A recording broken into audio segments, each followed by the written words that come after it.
A great way to support S.T.V.Philly is through Patreon. Also, you can hit my Cash App for a one-time donation. YouTube demonetizes a lot of my videos, and so the only way to keep this train rolling is by donations from viewers like yourselves.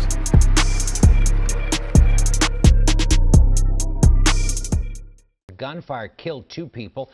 Eyewitness News reporter Jasmine Payut spoke with a resident who says one of the victims was a local business owner and her close friend.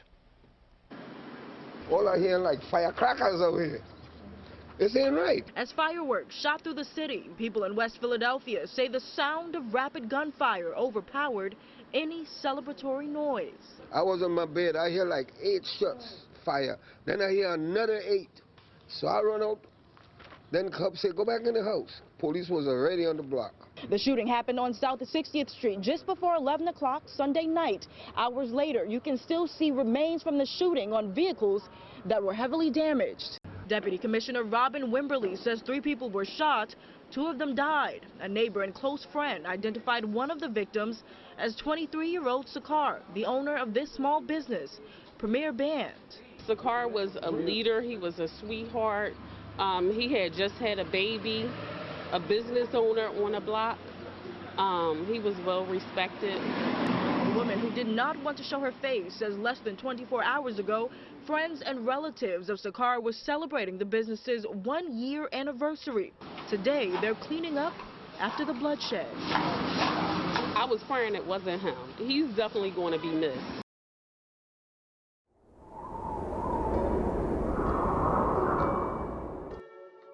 Philadelphia consistently ranks above the national average in terms of crime, especially violent offenses.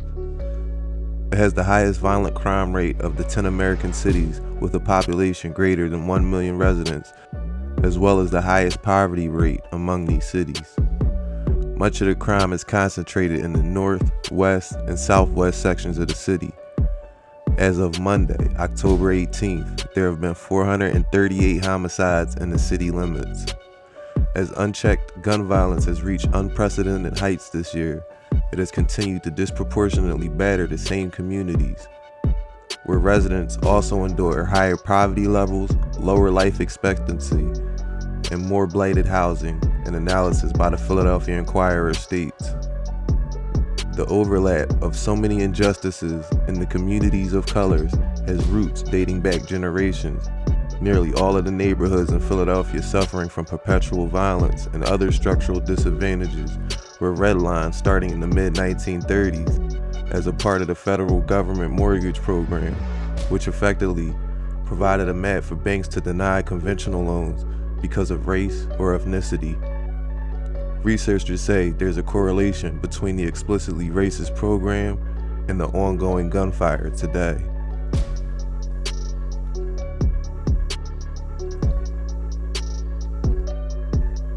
Everyone living or working here is affected by the violence, either directly or indirectly.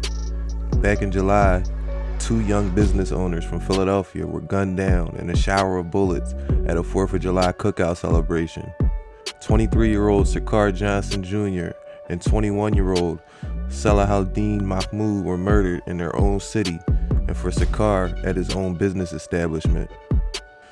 Mahmoud, 21, had saved up enough money to buy a tow truck and start his own towing company, according to State Senator Sharif Street, whose wife is related to Mahmoud. Known to loved ones as Lala, Salahuddin had a mind full of big ideas and was striving to create generational wealth for his family, the senator said. Sakar Jr. was a passionate clothing designer, according to his dad, and at the age of 14, he began designing clothing in his grandmother's basement. The fruits of his labor later blossomed from the basement to his Premier Bandy shop, which he opened in 2018. What's up, y'all? I'm Sarcasso. I'm the owner and CEO of Premier Bandy, formerly known as Stretch Moolah Apparel. Photos on his Instagram page show that he was a father to a girl born last October. He referred to her in posts as his boss, his princess, and his little bundle of joy.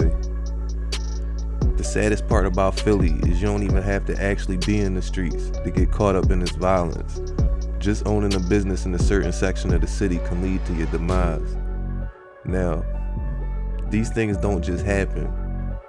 I don't know Sakar's personal life, and it doesn't really matter in this video, because even if some of his friends and associates are involved in the streets, at the end of the day, it's irrelevant. This unrelenting violence is never okay. I understand a lot of the street politics going on, and honestly, I'm burnt out on the reasons and excuses. No one could convince me this was necessary, that this was some sort of street justice for a prior incident. Another frustrating circumstance is that the streets know the answer to the question everyone's asking: who and why. There are neighbors, family, friends in these type of situations who have answers and are unwilling to come forward because of mistrust of police and fear of street retribution. And going forward, there are obviously going to be more shootings and killings related to this incident, just like these murders are somehow linked to some other incident, and so on, and the cycle continues. But I'm not a detective, and I can't sit here and link all these pieces together, and the people who can and have the resources to don't. I blame the police department too, because if this had happened at El Laurie on Bethlehem Pike in Chestnut Hill and not on 60th and Lancaster in West Philly, this case in all likelihood would have been solved and arrest would have been made. What's up, y'all? It's Big C is here. So tomorrow is June the 20th, which is Father's Day, my first Father's Day, so I'm gonna celebrate it with a selfie, y'all. I'm gonna do $20 off of any item in the store. So you can get a tee like this, which is normally $60 for $40. A tee like this, which is normally $50 for $30. In the building. Big bottles in the building. I'm fucking cook. Everybody cook. It's the baby, bro. What you want? That's one. It's all. The cops, they all love me. They come in the store. They check on me.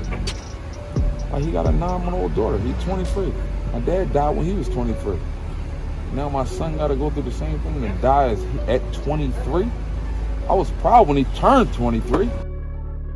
The 4th of July cookout took on even more reason to celebrate Sakar because he made it to the age of 23, a milestone in their family.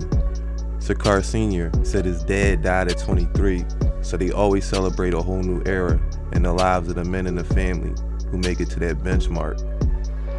On the night of July 4th, Salahuddin was working in the area of 60th and Sampson Streets in West Philadelphia. He took a break to attend the cookout and planned on returning to his tow truck business afterward. At 10:42 p.m., dozens of shots were fired into the crowd at the party. Surveillance video shows several shooters firing guns before fleeing on foot. Mahmoud and Johnson Jr. were shot and killed.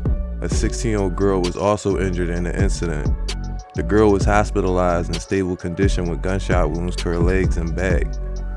Police ran out a number of evidence markers, putting number 104 on a piece of paper on one marker at the scene. Bullet holes could be seen in the buildings and cars nearby.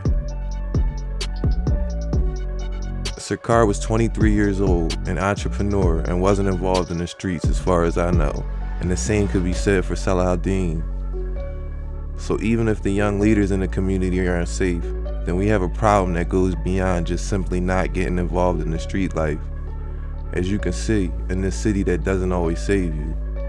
There are problems that started decades ago, before rap music and social media.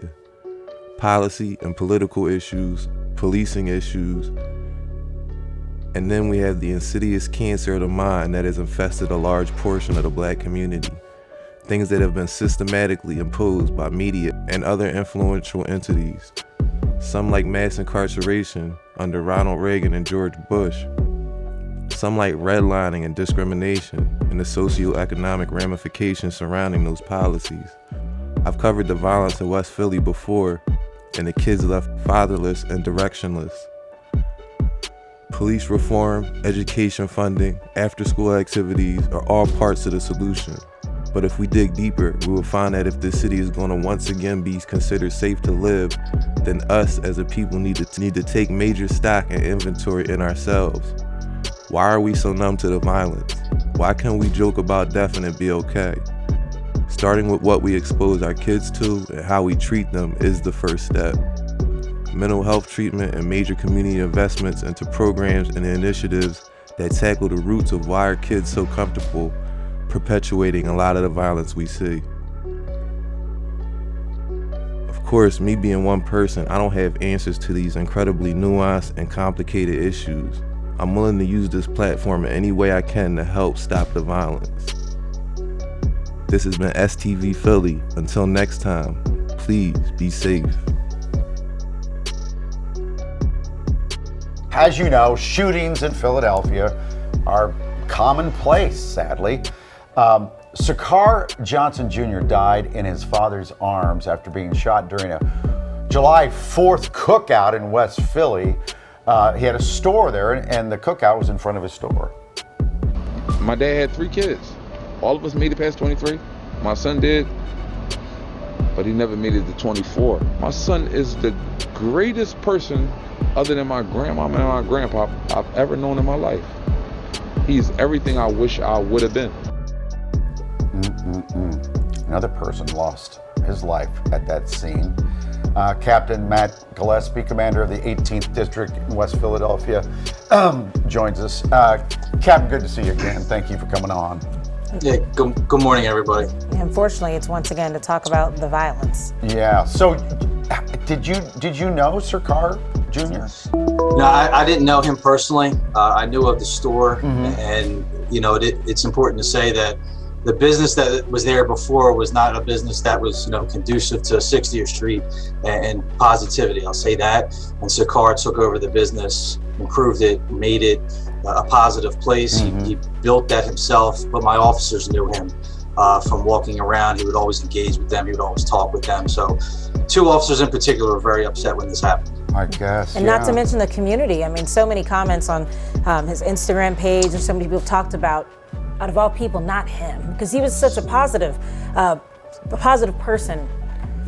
Yeah, I mean, I talked to his father at length that night, and that really touched me. And to be honest, it upset me. And we see this over and over and over again in Philadelphia, whether it's a 15-year-old at Christie Rec, people that are not involved getting caught in the crossfire, getting shot for no reason, and it's completely unacceptable.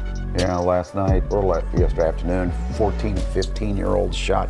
And it makes you wonder, though, because there were so many casings that were found, more than 100. There weren't even enough markers left for that, what the intention was of the suspects here. You know, I'm not in their mind, but what I can say, if you're shooting 103 rounds on July 4th, obviously you feel emboldened and you have no fear to do that. And that's another issue that the city and the police department and our partners obviously are concerned about and need to address.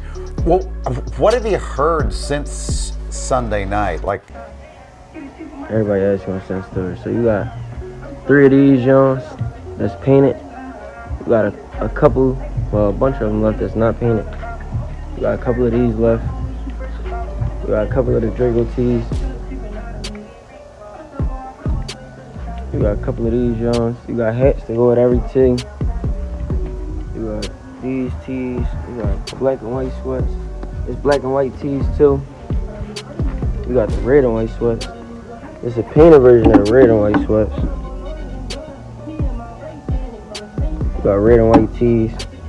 You got hats to go with all this. You got these. You got the blue and gray sweats. You got the blue and white tees. You got all the blue hats. All the red hats. Still got these tees left. Still got some more of the Reaper Jones. Boney Tony tees. We got some great, some these. Mahmoud and the 23-year-old owner of Premier Bandy were shot and killed. A 16-year-old girl was injured. Mahmoud was the cousin of State Senator Sharif Street. This could happen to anybody's child. I never thought it would happen to mine. The city of Philadelphia is offering up to $20,000 in reward money, and the Citizens Crime Commission is making another $18,700 available for information that leads to the arrest and conviction of the persons responsible. All you have to do is call the Citizens Crime Commission at 215-546-TIPS.